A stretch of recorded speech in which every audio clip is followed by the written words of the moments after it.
on dénonce bien souvent la passivité des adolescents qui naviguent des journées entières sur les réseaux sociaux. Le regretté Michel Serres contestait cette critique. Voilà ce qu'il écrivait. « Anciens médias, peu d'émetteurs, beaucoup de récepteurs. Toile, autant d'émetteurs que de récepteurs. » Doit-on approuver ceux qui dénoncent la passivité d'une jeunesse naviguant sur les réseaux sociaux ou rejoindre Michel Serres qui rappelle avec finesse que les récepteurs sont en même temps des émetteurs et des émetteurs actifs?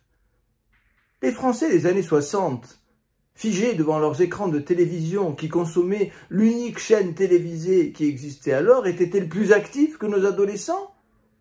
Qui pourrait le croire?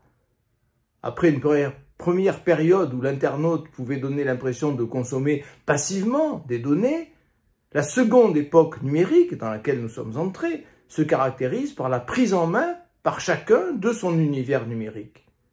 Ce qu'on décide d'y afficher, le partage des contenus, les liens qu'on décide de créer ou de supprimer. Au sein des GAFA, autrement dit Google, Apple, Facebook, Amazon, au sein des GAFA, ce sont bien les utilisateurs qui font la pluie et le beau temps. Ce sont les utilisateurs qui décident seuls de l'avenir des contenus qui circulent. On pourrait faire la même remarque à propos du statut de l'individualité.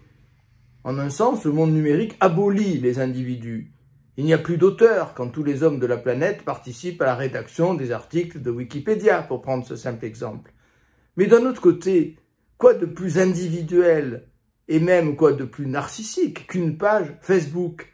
Que ces tweets qui ne sont, je cite un essayiste, et la formule ironique qu'il utilise, qui ne sont que des millions de petites publicités pour soi-même. N'est-ce pas précisément pour combattre l'abolition de l'individu que nos ados manifestent leur désir d'exister, manifestent leur volonté d'être visibles dans un univers de plus en plus anonyme?